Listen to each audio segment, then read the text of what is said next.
El rumor de la discordia, un podcast para comentar las noticias de Jalisco. Un rumor es una voz que corre entre el público o un ruido confuso de voces. Bienvenidas, bienvenidos al rumor de la discordia. Hoy, lunes 29 de mayo del 2023, Pepe Toral. ¿Qué onda, Ángel Melgoza? ¿Cómo estás? Buen lunes, ya cerrando mayo. Pensé que íbamos a estar hoy celebrando el campeonato de las Chivas Rayadas del Guadalajara. Mandarle un abrazo solidario como gente del Frustra Azul. Sabemos lo que se siente ir ganando ánimo, la compas, final y perderla. ánimo. Entonces, bueno, toda Nosotros la tenemos solidaridad. experiencia ya. Sí, somos del Cruz Azul, Ángel y yo. Entonces, bueno, estamos con los chivermanas y El rumor de la discordia o la lástima por el Cruz Azul. Ánimo. Sí se puede. Y bueno, en temas de las noticias de la semana pasada, Pepe, veíamos el miércoles 24 de mayo el incendio en el basurero de Matatlán, el basurero irregular que la empresa Capsa Eagle, no sé si les suene de este podcast o de otros espacios, esta empresa reactivó este tiradero irregular en Matatlán, en Tonalá, desde noviembre del 2021 y ardió en un fuerte incendio desde la tarde de este miércoles, del pasado miércoles 24 de mayo. Los vecinos organizados de los fraccionamientos alrededor del tiradero, como Urbi Quinta, estiman que en el punto se acumulaban más de 200,000 toneladas de basura. Sí, es lo peor, que tenían meses advirtiéndolo aquí en el rumor. ¿Fue por un mismo incendio que lo habían cerrado en su momento? Cerraron Laureles, que también está en Tonalá, pero ya pegado al Salto, era el más grande. Entonces, cuando cierran Laureles por un incendio fuertísimo en 2019, Capsa, sin ninguna autorización y obviamente con la complicidad de las autoridades, sin licencias, nada, reactiva de Matatlán, que ya habíamos comentado. Es un sitio arqueológico. Hay restos ahí de las comunidades originarias de Tonalá. Entre los años 80 y por ahí del año 2004 funcionó como un tiradero, igual muy mal operado. Vecinos de Tonalá consiguieron que se cerrara y duró cerrado pues desde entonces. Y a finales de noviembre de 2021 lo reactiva Capsa, acumulando basura. Y pues lo peor es que era algo cantadísimo que podía ocurrir, tanta basura ya acumulada a cielo abierto, sin cobertura, o sea, así expuesta. Y pues finalmente se quema durante 2 días. Se incendia. Oye, ¿es este mismo basurero el que se oponía a la licenciada, la abogada Verónica, que fue asesinada? Sí, Patricia Verónica Guerrero Vinuesa, que fue asesinada en febrero del año pasado, justamente. De hecho, fue ahí incluida, estaba viendo en un informe del SEMDA sobre defensores de derechos humanos que hace cada año este reporte de lo que ha ocurrido en cuanto a agresiones, y bueno, se incluye justo a ella porque había sido amenazada, tenía algunos recursos legales, ella vecina de Urbi Quinta, uno de los fraccionamientos que pues tienen miles de habitantes, ahí colindando con un basurero irregular, y bueno, es asesinada. Y quienes han estado también muy activos pues en la... Sí, después del asesinato de Verónica, un movimiento que estaba súper activo, pues obviamente generó temor, miedo a esta situación, se desactivó, pero meses después, con todos los problemas, pues ahora sí que con todo y el miedo volvieron a activarse y ahí han estado. Y este incendio de verdad estaba cantadísimo, era lógico que podía ocurrir un incidente con una montaña de basura tan grande ahí. Y bueno, ninguna autoridad, ni municipal, ni estatal, ni la federal, que supuestamente intervinieron, ninguna pudo obligar a esta empresa Capsa a retirar esa basura, a sanear el predio, y finalmente pues, se prende incendio el miércoles pasado. En la nota de Violeta Meléndez en Mural del 25 de mayo se comenta que el incendio se pudo haber iniciado debido a una riña entre pepenadores, ¿no? Decenas de familias habitan y laboran de manera informal en el basurero y... Hay una pequeña aldea. Yo entré a Matatlán alguna vez a reportear, justamente en diciembre de 2021, y hay como una pequeña aldea con casas de autoconstrucción, de cartón, de lámina, en donde viven familias de pepenadores en una situación súper precaria. No tienen un empleador como tal. Capsa les hace lo que quiere y bueno, sacan el dinero de la poca basura por ahí, latas o lo que pueden recuperar de todo lo revuelto que aventamos ahí en la ciudad. Y aparentemente, pues esas fueron las primeras versiones, ¿no? Que una riña por ahí generó el fuego. Pero el problema no son los pepenadores que se pelearon y que prendieron el fuego, sino como la basura está ahí, acumulada en montañas de basura, pues cualquier cosa lo puede... que se genere un incendio tan fuerte. Día y medio duró el incendio, 2 personas intoxicadas, varias más personas también con crisis nerviosa incluso, y una alerta atmosférica por parte de la Secretaría de Medio Ambiente y Desarrollo Territorial. Claro, a ver, si un incendio forestal genera tantos problemas, que es hojarasca, ¿no? Ahora claro, imagínense un incendio de un basurero. Es pésima calidad del aire que hubo en la ciudad. El viento favoreció, por así decirlo, a las personas de Guadalajara, pero no así hacia Zapotlanejo, que es hacia donde empezó a soplar el viento y llevarse la mayor parte del humo. Obviamente a quienes viven alrededor del basurero, que no es poca gente. Calculábamos alguna vez que eran como 10,000 personas las que viven en un radio de 5 kilómetros a la redonda, que es la medida que marca la norma, que no puede haber personas viviendo alrededor de un basurero. O sea, es realmente una irregularidad que esté operando y pues ahí están las consecuencias. Enrique Alfaro dijo que debido a las condiciones favorables del clima no se suspendían las clases y que la recomendación simplemente era evitar las actividades al aire libre. Gente pues que se burló, ¿no? Porque los chamacos de la secundaria, de algunas primarias, tienen que caminar bastante tramos, ¿no? A las escuelas y es como que no haya actividad, pues simplemente ir a la escuela ya es una actividad al aire libre para estas personas.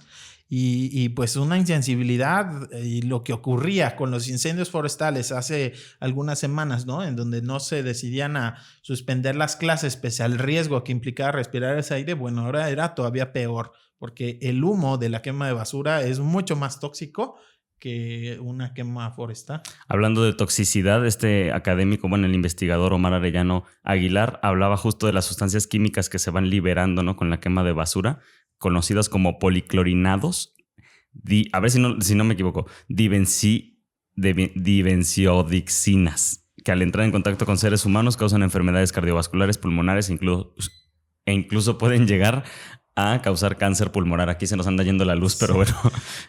Sí. O sea, les llaman furanos, dioxinas, como para simplificarlo. Ese es el nombre, digamos, científico. Son sustancias producto de la quema de plásticos, de metales, de revuelto con productos ahí orgánicos, papel y cuanta cochinada que tiramos revuelta aquí en la ciudad. Otro gran problema que las autoridades, digamos que en el fondo, ¿qué es lo que hay?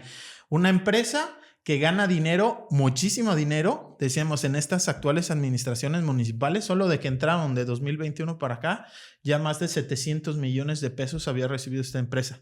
Es una empresa que cobra por tonelada de basura. Entonces, mientras más basura se genere, más gana la empresa. Y tiene por ahí vínculos políticos. Todos los gobernadores, hablando de Ramírez Acuña, Emilio González, Aristóteles Sandoval y ahora Enrique Alfaro, en su momento fueron alcaldes de Guadalajara, refrendaron los contratos con CAPSA y a pesar de todas estas irregularidades sigue teniendo contratos millonarios con los municipios, hacerse voltear para otro lado las autoridades ambientales, tanto estatales como las federales también.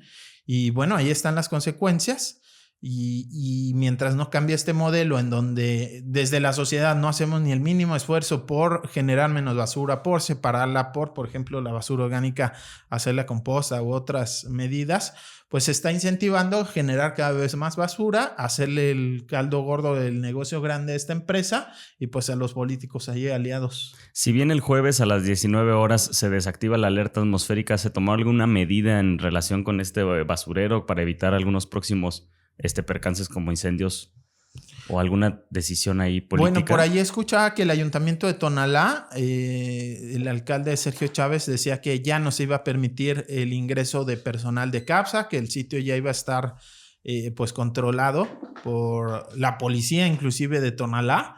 Pero es que eso es algo que debió de pasar hace, más de un año, ¿no? En noviembre de 2021, desde que empezaron a llevar ahí basura, no había autorización, no había medidas para que los lixiviados no corrieran hacia el subsuelo o hacia el río Santiago, que está a una tirada de piedra el río Santiago por ahí. Entonces la gente, los pepenadores, las familias que viven ahí los van a sacar. Seguramente va a ser un conflicto social. Es que tampoco se les ha dado opciones a estas familias. Pese a que existen planes, por ejemplo, a nivel federal hay una nueva norma o un nuevo programa de manejo de residuos a nivel nacional que dice que a este tipo de pepenadores hay que fomentar que hagan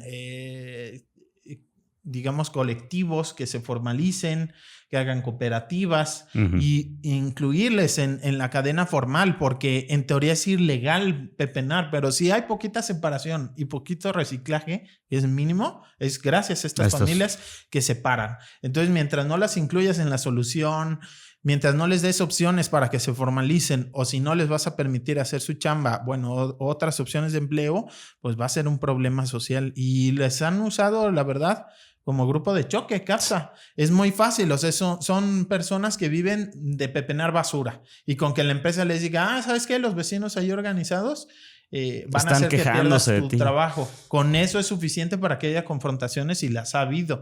Entonces, se tiene que incluir a las familias de pepenadores en la solución. Y pues lamentablemente en medio de todo ese conflicto son estas familias y quienes viven alrededor de los basureros quienes terminan pagando con su salud, con su vida, con la contaminación de su territorio, pues la irresponsabilidad de la sociedad, pero especialmente de las autoridades. Hablando de incluir a las personas en los acuerdos, en la toma de decisiones, vámonos al tema del CUCH. CUCH no se mueve. La manifestación que se dio el viernes 26 de mayo, pero un poco previo a la marcha que se convocó para ese viernes, alrededor de las 8:15 de la noche del jueves 25, llegaron 4 automóviles. Todo esto lo denuncian los estudiantes que estaban todavía bajo el control del centro universitario. Llegan 4 automóviles, bajan entre 10 y 15 personas encapuchadas, realmente encapuchadas, ¿no? Que comienzan a amenazarlos y a golpear la puerta de entrada. Digo realmente porque normalmente se le ha tachado a los estudiantes de que van encapuchados, ¿no? Pero bueno, estas personas también con el rostro cubierto empiezan a hacer estos golpes en las puertas. Dice que más personas llegan en los autos, tiran las mantas que tenían los estudiantes, los carteles, las mesas que estaban cerca de las puertas. A los estudiantes dicen ellos mismos, estamos bien, pero hacemos el llamado para que las personas, estudiantes y familiares estén al pendiente de nuestra seguridad, ya que amenazaron con volver y venir. Dijeron que vamos a valer verga, ¿no? Condenamos cualquier acto de represión, dicen los estudiantes, y hacemos responsable a las autoridades locales, estatales, federales y a la UDG de nuestra seguridad. Así fue en pues un clima súper violento antes de la marcha que ellos habían programado para el 26 de mayo, para el viernes. Sí. Hasta hubo quienes dudamos si le iban a hacer o no después de ese incidente la noche del jueves. Finalmente sí, el viernes allí a la 1:00. ¿Y qué pasa en esta manifestación? Bueno, no sé si tienes algo también info de lo del jueves, pero... No, del jueves pues solo conocimos, ¿no? Testimonio que subieron a sus propias redes sociales. El viernes pues salen a manifestarse 200, 300 personas. No solo había estudiantes, había también profesores. Bastantes, ¿no? Yo pensé que iban a ser menos. Sí, ¿no? Era bastante gente. También, además de profesores de la universidad que no llevaban capucha. Yo iba ahí entre reportero, profesor, ahí como... Defínete, Pepe, defínete. Sociedad civil organizada. Bueno, no. Iba entre mirando y observatorio de movimientos sociales. Y bueno, las y los profesores estaban descubiertos, ¿no? La mayoría de estudiantes sí cubiertos el rostro para evitar las represalias, y había también quien no. Y había por ahí también otra solidaridad de la gente, ¿no? O sea, personas, por ejemplo, del movimiento magisterial. Había por ahí un profesor de la UNAM que nos dice que supo que había una manifestación y se quiso sumar a la protesta. Bueno, llamó la atención que la primera parada fue Lunaria, que es la ex sede de la Federación de Estudiantes de Guadalajara, de la extinta FEG. La FEG. Ahí llegan. Bueno, sí. Y ponen algunas pintas también, ¿no? Pegan más bien carteles, dejan ahí cartulinas. No, que yo recuerda, no hay pinta. Nada más, o sea, se pegaron, que yo recuerde. Debajo del planetario hay cuerpos. Investiguen, decía una, y otra, FEG asesina, tú matabas a estudiantes. Era pues una forma de hacer memoria, ¿no? De este lugar, de la Federación de Estudiantes de Guadalajara, que es el papá, abuelito, antecesor de la actual FEU, ¿no? La Federación de... que ya le cambiaron. Federación Estudiantil Universitaria. Para no sea estudiantes. Universitarios, ¿no? O sea, que sea como incluyente. Bueno, la FEU se crea en el rectorado de Raúl Padilla López para sustituir a la FEG como la organización estudiantil mayoritaria. Es la que, según la ley orgánica de la UDG, la FEU es la que tiene la representación de estudiantes de la universidad, tanto prepas como licenciatura y posgrados. Sí. Y la FEG, que fue pues una organización que funcionó como un grupo armado, grupo de choque contra el movimiento estudiantil del 68 aquí en Guadalajara y que, bueno... Y contra cualquier disidencia, ¿no? Que tuviera el rector, supongo, las autoridades en turno. Así es, ¿no? Las autoridades que estaban aliadas, pues se usaba la FEG, además, pues de muchas situaciones como la que hizo ya finalmente desaparecer, este caso por ahí del año 2012, 2011, no recuerdo el año exacto, en donde comerciantes alrededor de una escuela secundaria que estaba controlada por la FEG, aparentemente les quisieron hacer cobro de piso, el señor no se dejó y al comerciante y a su hijo los asesinaron y los entierran ahí en la FEG, justamente en donde hoy está el planetario lunar. Eso que hizo que mismo se como en la glorieta de la Normal, ¿o por dónde queda? Sí. Es de ahí de la glorieta de la Normal, media cuadrita. Y pues bueno, ahí en la administración de Aristóteles Sandoval dinamitaron el edificio. Y los cuerpos de ellos sí se recuperaron. Sí, los cuerpos sí se recuperaron, pero bueno, hubo mucho reclamo y era parte de lo que pues manifestaron en esta marcha. Pues falta todavía reconocer los crímenes de la FEG, pues desaparecer ese edificio. Porque se tumbó el edificio literalmente, ¿verdad? Lo dinamitaron, ¿no? Así tal cual, ¿no? Y no se buscó, no se averiguó si ahí había más cuerpos. O si... Digamos que en el contexto de aquel crimen, pero ya después como un ejercicio de memoria, digamos, el derecho a la verdad, pues no hubo ese tipo de procesos. Simplemente fue como lo borramos del mapa.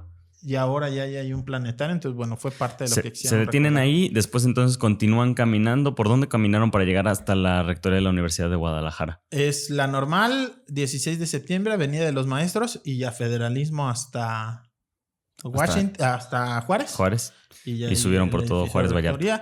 Por ahí de las 3 de la tarde llega y fue más de 2 horas y media de pleito. O sea, la verdad, bastante extraño. Yo creí que no se iba a conseguir un diálogo, que era lo que exigían estudiantes, porque había muchísima cerrazón de parte de funcionarios de la universidad que les decían, ok, si quieren pasar a dialogar solamente 5 y se tienen que quitar, pues descubrirse el rostro y mostrarnos sus credenciales y decir quiénes son. Entonces los estudiantes decían, ok, nada más fírmenos la carta de que no va a haber represalia contra quienes pasemos. Sí, cómo no. Se subía, luego volvió a bajar. No, que primero se quiten la capucha y luego ya les firmamos. Entonces, una discusión así que yo realmente creí que no, porque estaba, te quita la capucha y te firmo. Fírmame y me quito la capucha. Así estaba, ¿no? Hasta que finalmente, que es un poco lo que yo decía la semana pasada, o sea, creatividad. O sea, si se va a cerrar cada quien en sus exigencias nada más, va a ser imposible el diálogo. Entonces hay creatividad por ahí de parte de los estudiantes y dicen, bueno, ni tú ni yo. Aquí en la entrada de la puerta, o sea, ni nosotros entramos al edificio, ni ustedes salen. Aquí la puerta abierta. Me sorprendió ver ahí adentro la administración y afuera estudiantes. Los 5 que dialogaron aceptaron quitarse la capucha con la condición de que no les tomaran foto. Por ahí detectaron a un funcionario de la universidad que le estaba tomando foto y a ver, así a medio diálogo, a ver, que borre las fotos, ¿no? Y así, ¿no? Enfrente de ellos, porque era parte del acuerdo. Pero pues ya los vieron. ¿No? Sí, o sea, en realidad ya sabe la administración quiénes son. Esas 5 estudiantes eran, creo que 3 mujeres y 2 hombres. Pero se firmó en la no represalia. Sí se firma, finalmente. Se hace el compromiso. Quien les atiende no era el rector. El rector por ahí andaba en la Bienal Mario Vargas Llosa. Sí. Quien les atiende es, digamos, también como... con Mario Vargas Llosa y con un montón de escritores, ¿no? Sí, pues en la farándula, ¿no? Ellos allá hablando de literatura y de la libertad y la creatividad y la cultura, y los estudiantes luchando ahí afuera de rectoría sin el rector. Así es. Finalmente les atiende el que vendría a ser el segundo al mando, por así decirlo, el secretario general de la universidad, Guillermo Gómez Mata. Guillermo Gómez Mata, que creo que lo hizo bastante bien. Estaba por ahí también Chicho. Chicho es el director de las prepas del CEMS, expresidente de la FEU. Ok. Y sale Erika Loyo. A mí me sorprende, bueno, no sé por qué. Ella dirige la Unidad para la Igualdad. Así es. Ella, por ejemplo, modificó, mejoró, reformó el protocolo para atender casos de hostigamiento y acoso sexual. Sobre todo esa fue como su llegada a ese cargo, ¿no? Y la creación de esa unidad. Creo que es positivo porque es alguien que pues le entiende, ¿no? A dialogar, a no cerrarse. Creo que estuvo bien que mediara ella, pero finalmente quien les recibe y les da la cara es el secretario general. Y bueno, creo que hay algo positivo, la verdad. Se llegan a acuerdos. No traslado de la división de históricos a Cuxbelénes. Que es la principal exigencia, ¿no? Que no nos vamos. Estas licenciaturas de historia, geografía, filosofía, letras, que eran las últimas que quedaban. Se quedan en Cuxbelénes. En Cuxbelénes, en Cuxla normal. Que van a poder seguir continuando en la normal. Falta negociar los detalles. Mantenimiento, detalles de que se quede. De cómo. Esas son, digamos, las exigencias y ya de entrada las que sí acepta la universidad es no represalias y se quedan ahí. Esas dos. Y lo demás lo expresan ahí y dice la universidad, ok, vamos a sentarnos a negociar y vamos a ver cómo podemos hacer eso realidad. Por ejemplo, el mantenimiento inmediato. Sí, las aulas están para llorar. Se abandonó muchos años el mantenimiento. Entonces estudiantes decían un diagnóstico urgente, inmediato de cómo está la situación de las aulas y atenderlo. Incluso los servicios, ¿no? Agua, luz, internet. Agua, luz e internet, ¿no? Baños sin agua, espacios que se va la luz y demás. Y bueno, que haya un buen internet de calidad. Pedían programas de transporte gratuito y alimentación que fuera económica y nutritiva en el campus. Sí, esa es una exigencia de hace muchos años. Inclusive se llegó a hablar de la posibilidad de tener un programa de transporte escolar gratuito de la universidad. Es parte de las exigencias. También comedores. Es un poco extraño cómo los negocios de comida y cafeterías que hay en la universidad son privados, bastante opaco. ¿Cómo se decide a quién se la das? Así, ¿no? No sé si haya licitaciones como tal, o sea, discrecional o cómo se define. Pero digamos, lo que decían era pues que hubiera comedores con buena alimentación y económicos para que puedan comer, ¿no? Son el tipo de pues exigencias que van a negociar y decía el secretario general que dependiendo del dinero, el maldito dinero, decía él, pues se le va a tener ¿así que es dar el maldito prioridad, dinero? ¿no? Él citó a un profesor, dice, espero que se entienda mi expresión, que no se malinterprete, pero dice, el dinero, el maldito dinero es nuestra única, digamos, como restricción, pero hay que hacer prioridades y negociar y todo, ¿no? Ahí hay varios millones, ¿no? En las empresas universitarias. La estación gourmet de la que hablábamos, bueno, pues podría, ¿no? Tener estos tipos de... O sea, también el auditorio de Telmex tenía unos milloncitos que yo creo que no que le sobran, por ejemplo. Mesas de diálogo entonces sin representación de la FEU también es lo que piden. Estas mesas donde van a seguir viendo estos temas van a ser sin representación de la federación. Sí, lo que les decía el secretario también, ¿no? Algo leguleyo, pienso yo, que era de, a ver, la ley lo que nos mandata es la FEU, es la organización estudiantil que representa a los estudiantes.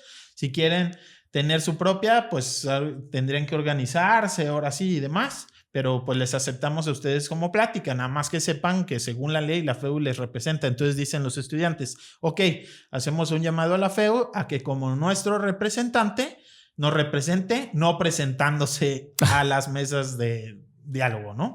Y entonces se habla también de una de las exigencias que hicieron ya un huerto ahí en el Jardín de Filosofía y quieren huerto, que se les rabia y memoria. Es un espacio autónomo y quieren pues seguir teniendo la posibilidad ahí de atender el huerto de manera autónoma sin la intervención y que los corran ya que entreguen las instalaciones, ¿no? Se habló de que van a estar en asamblea y definiendo en esta semana cómo se va a hacer la entrega ya de las instalaciones. Siguen en paro, pero digamos ya pues abrir las puertas, ¿no? Y que empiecen estas mesas del diálogo, en teoría entre hoy y mañana. Y este lunes se van a definir fechas. Se va a definir ya fechas, horarios y todo para que pueda darse el diálogo. Y creo que bastante positivo después de esa manifestación. Ya creo que hoy se cumplen 20 días de que tomaron las instalaciones. Pues ya se ve por fin un avance, ya por lo menos platicar abierta y públicamente y dialogar sobre pues una posible solución. Y ya de entrada pues ganaron la principal exigencia, quedarse. Que el CUSH no se mueve. No, así es. Pepe, en temas de seguridad, 7 jóvenes fueron desaparecidos, laboraban en un call center en Jardines Vallarta. Habían dicho primero que eran 5 personas, luego actualizan la cifra a 7 personas. Va creciendo. De hecho, hubo rueda de prensa en la fiscalía y explicaron cómo primero fueron unos, luego otros. O sea, primero empezó con el reporte de 2 hermanos. Entonces, los hermanos Itzel y Carlos David Valladolid Hernández. Y ya de ahí fueron sumándose y al día de hoy van 7 personas jóvenes. Porque el 22 de mayo es la primera denuncia, el 23 denuncian otras familiares en fiscalía la desaparición de Carlos Benjamín García Cuevas. El 24 de mayo se denuncia la desaparición de Arturo Robles Corona y Jesús Alfredo Salazar Ventura. El 26 de mayo reportan todavía la desaparición de Mayra Karina Velázquez Durán, y el 27 de mayo pues la fiscalía identificó como Jorge, dice. Como Jorge, nada más le dicen, es lo único que dijeron del 7º joven, confirman que son 7, pero más. De él nada más dan su nombre de pila, ¿no? Jorge, son 7 trabajadores de un call center, eso es lo primero que se sabe. Hay cateos de la fiscalía. ¿En las oficinas del espacio? En esas y en otras viviendas. Y también dicen recorridos en Ixtlahuacán del Río y en otros municipios, principalmente en Zapopan. Y bueno, lo que encuentran son nombres y teléfonos de personas extranjeras. Aparentemente dicen que podría ser un call center de venta de espacios turísticos. O sea, que era como irregular este call center. Sí, que no tenía permiso de operar el call center. Y bueno, lo que se confirma es que las personas, por lo menos 2, fueron desaparecidas por un grupo de sujetos armados. Y dice el fiscal, pues prácticamente todo indica que fue el crimen organizado quien se lleva a estos jóvenes. Dice, el call center se presume que pudiera dedicarse a cobrar deudas extranjeros y a vender tiempos compartidos en hoteles. Era rentado por el inmueble, la renta del inmueble por parte de una consultoría jurídica que representaba el abogado César Javier N., relacionado con 2 casos de fraude en 2014 y 2015 esta persona. Sí, también por ahí se adelanta que en las líneas de investigación pudiera ser que este espacio, este call center, se usara para hacer fraudes a extranjeros. Por allá el gobierno de Estados Unidos había denunciado que el cártel Jalisco estaba haciendo fraudes inmobiliarios, entonces que quizás hay una relación, no se sabe bien. Lo cierto es que estos 7 jóvenes ahí trabajaban y son desaparecidos por sujetos armados. La Fiscalía del Estado presume que es gente del crimen organizado. Como una represalia al mismo. No sabemos exactamente qué.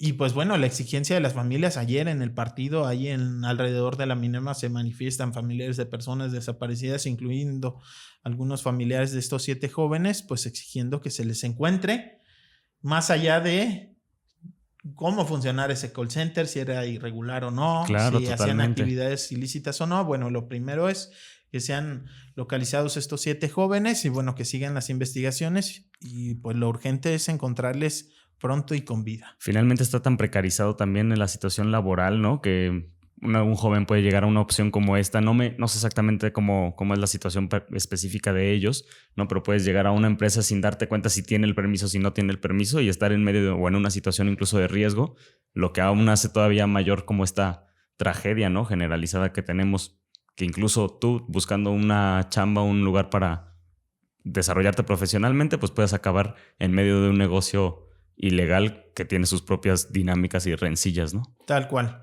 Hay que recordar que también el crimen organizado pone anuncios para seguridad privada, o sea, este tipo de negocios. Para emplear gente. Después tú vas a las entrevistas y todo, que pues empiezan a pasar cosas extrañas o inclusive desapariciones pues con fines de explotación, ¿no? Laboral y demás.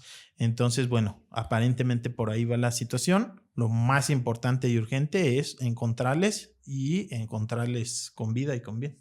En Teocaltiche, Pepe, es una nota de Animal Político del sábado 27 de mayo, este sábado pasado. La nota dice que el 18 de mayo, durante una protesta contra la policía, elementos estatales entran a la localidad de Teocaltiche y se enfrentan con los pobladores. Hay videos y testimonios exhibiendo disparos al aire y contra la población. Hay un saldo de 3 personas civiles lesionadas y el gobierno de Jalisco niega que se haya atacado a civiles y afirma que quienes protestaron contra los uniformados tienen nexos con criminales. Otra vez esta también tergiversación de los hechos o de la narrativa de que si tú eres un criminal y si te estás protestando contra mí, etcétera. Y luego tenemos situaciones como la de 4, 5 y 6 de junio del 2020 donde vemos a la fiscalía con prácticas pues claramente criminales, ¿no? Entonces, no sé, es muy complicado lo que sucedió. Ya habíamos hablado de este caso por una columna de Jaime Barrera que se había publicado hace tiempo, justo en donde ponía esta situación en donde pobladores rechazan, acusan de abusos policiales de la policía del estado y piden que la seguridad no sea tomada por ellos. También hay que recordar la policía municipal fue pues prácticamente desarticulada porque había elementos que tenían hay acusaciones bastante graves de desaparición forzada. Entonces, lo que dice la población es, quitan la policía municipal, llegan policía estatal y pues están cometiendo abusos. Los negros, ¿no? Estos policías estatales protestan en su contra y el gobierno del estado dice es que están vinculados con el crimen. Lo que dicen... Pero protestan en su contra y son amedrentados y son Pues lo que supimos y negó en su momento, y gracias a esta nota de Animal Político se recupera, es que sí hubo disparos contra pobladores civiles, 3 heridos por armas de bala, esquilas y demás, y consiguen platicar con 2 de estos jóvenes, y era por ahí un repartidor de gas, el otro un comerciante, gente civil que no tenía armas cuando estaba protestando, y bueno, inclusive ahí hablan de videos en donde se ve claramente que la gente está corriendo en desbandada y los policías disparando. Entre eso pues resultan heridas estas personas. Entonces, pues bueno, contrasta bastante la versión oficial de los que se están manifestando son parte del crimen organizado y no hubo ataque a civiles, y lo que reporta Animal Político es muy distinto. Es personas civiles que lo que quieren es que la vigilancia sea de parte de la Guardia Nacional, del Ejército, porque están denunciando abusos de la policía estatal, y en respuesta, pues policías disparando contra personas civiles. En esta nota se lee entre los manifestantes no había una sola persona con armas de fuego y solo traían piedras. En los videos tampoco se observa que los manifestantes trajeran armas. Fueron los policías quienes realizaron las agresiones. Los pobladores negaron que quienes protestaban sean delincuentes, como ha afirmado la policía. Una situación bastante grave allá en Teocaltiche, en la zona de Los Altos. Pues una región del estado también que está sumida en un conflicto de violencia, ¿no? Cárteles por ahí, se habla de el Jalisco, del Sinaloa, que se estarían disputando los espacios, el control del territorio, y bueno, en medio de todo esto, esta situación de protestas contra la policía, pues bastante grave. En temas también así como generalizados de violencia, pues la nota que publica el martes 23 de mayo Enrique Osorio retoma también los hechos de Teocaltiche, pero va más allá. Dice, van 10,643 personas asesinadas, homicidios dolosos durante la gestión de Alfaro, y en todo el gobierno de Aristóteles, del anterior gobernador, se habían registrado 8,575. Entonces, por mucho ya se rebasó esa cifra. Entre diciembre de 2018 y abril de 2023 fueron asesinadas y sus muertes catalogadas como homicidios dolosos en los registros de la del Secretariado Ejecutivo del Sistema Nacional de Seguridad Pública. Sí, en el anterior episodio casi al final lo mencionamos de pasada y bueno, generó la furia del gobernador. Se le preguntó ese día el martes que ya había rebasado, todavía no termina el sexenio y ya hay más homicidios que los que hubo todo el sexenio anterior, todo el sexenio completo. El gobernador pues más de 2,100 por lo menos personas o casos más. Y ¿sí? Todavía personas. No acaba el sexenio. Y todavía no acaba. Truena, Alfaro... Qué raro. ¿Se enojó? Pues se enojó, pero sobre que es tan todo, paciente. Más allá del enojo, dice que lo están difamando. Acusa que Enrique no tiene ética periodística porque se le mandó información que no reportó. Lo peor es que aparentemente el gobernador no leyó la nota porque sí viene. ¿La información? ¿Qué es lo que pasa? ¿De qué se trata toda esta, digamos, polémica por las cifras? El gobierno del estado le manda una ficha a Enrique Osorio en donde afirma que se han reducido los homicidios. ¿Cuál es la trampa? ¿Cuáles son estos otros datos? Similar a lo del PG, pero con el gobernador. Está quitando el gobierno del estado de las cifras que anuncia públicamente, está quitando todas las personas que son localizadas sin vida en fosas clandestinas. A esas como víctimas si no fueran asesinados dolosos. Como si no fueran homicidios. ¿Cuál es el argumento del gobierno? Que no saben cuándo los mataron. Entonces, que no le cuelguen el muertito al faro. Y los borran de un plumazo. Nada más por eso. Por eso, porque fueron localizados en fosas clandestinas. Entonces, para el Sistema Nacional de Seguridad Pública, una persona asesinada es una persona asesinada. La encuentres en una fosa clandestina en la calle, afuera de Casa Jalisco. Para el gobierno del estado, para manipular las cifras, pues... Los de fosas no cuentan. Los de fosas no cuentan. Si ¿y qué hacen con ellos? ¿De dónde los ponen o qué? No los ponen, o sea, en los anuncios. Lo que pasa es que oficialmente no puedes no ponerlos. Entonces, el Sistema Nacional de Seguridad Pública, las cifras que presenta Enrique Osorio son las oficiales y esas que son las cifras reportadas por ellos también. Exacto, o sea, son las que la Fiscalía le manda al Sistema Nacional de Seguridad Pública. Entonces, oficialmente sí son homicidios, pero públicamente en la propaganda, en los informes del gobernador, los borran. Así, ¿no? Y entonces, pues la estadística me sale re bien. Bajaron los homicidios, sí, claro, porque estás omitiendo miles de personas que han sido asesinadas de esa manera. Más las miles de personas que han sido desaparecidas y cuyos cuerpos aún no se han encontrado. Así es. Entonces, digo, esos no se pueden todavía contabilizar como homicidios. No. Son parte de todo este ambiente de Pero me acordé que como de desaparecer a los desaparecidos, pues también se desaparece a los asesinados. Así es. O a los cuerpos ya encontrados. Tal cual, ¿no? Y pues se me hace muy... pues no sé cómo calificarlo, muy gacho, que de parte del gobierno el ataque sea hacia la prensa, hacia las y los reporteros que están haciendo una cobertura crítica y ética además, porque si la excusa del gobernador para irse contra este periódico y este reportero es que no se está sacando su información, bueno, sí se está sacando su información. Contextualizada y explicando por qué en las cifras del gobernador bajan los homicidios cuando en las cifras oficiales sube. Pues por esto. Pero yo no entiendo esa actitud. O sea, se me hace muy tonto también de parte tanto del gobernador como de otros políticos que hemos visto. Pues si tienes un problema tan grave de seguridad, asúmelo, reconócelo y trata de trabajar sobre ello, ¿no? Porque si lo estás justificando todo el tiempo, pues parece que más bien estás con alguna mano metida ahí porque no quieres reconocer que la cosa se te está yendo de las manos, ¿no? Y teniendo una fiscalía como la que tiene, pues, Dios mío, que nos agarre persinados. Claro. Y vámonos con los temas de agenda y actualización, Pepe. Sí. Hay muchos fraudes últimamente, más fraudes. El martes 23 de mayo la Fiscalía del Estado detuvo al tercer implicado en el fraude de la inmobiliaria AJP. Asesores, ¿cómo era? Asesores jurídicos profesionales.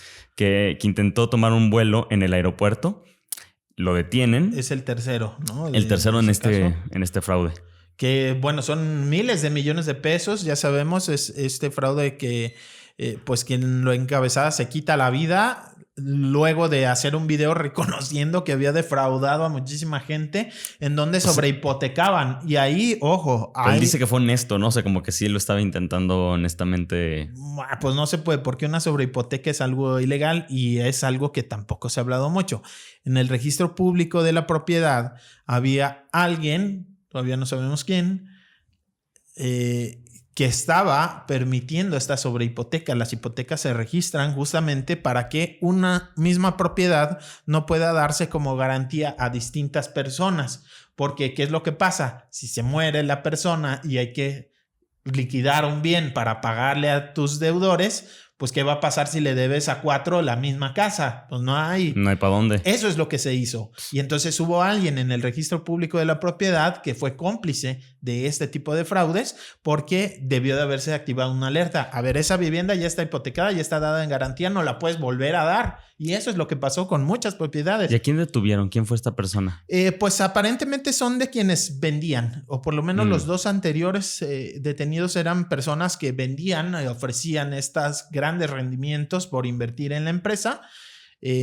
No hay más detalles de esta persona, solo pues de que se armó ahí un operativo en el aeropuerto justo cuando iba a tomar el vuelo es que lo detienen. Es la tercera persona y pues bueno, podrá haber personas detenidas, pero lo complicado es que no hay suficientes bienes para devolverle el dinero a tantas personas que fueron defraudadas. Oye, curioso, ¿no? Que Grupo Mega, este grupo responsable de A Toda Máquina y del caso de Laura, quien sigue en la cárcel, ¿no? Por un fraude que no cometió o que aparentemente no cometió y que es, bueno, ella había denunciado acoso laboral, acoso sexual en caso contra el director de este Grupo Mega. Y ahora Grupo Mega es quien reclama penalmente alrededor de 200 millones que habrían sido pues entregados a la cúpula, prestados a la cúpula de la gente de la Borra del Café, entre quienes están Juan Comparán Arias, Nazaret Comparán, León Refreguer, Ricardo Caballero.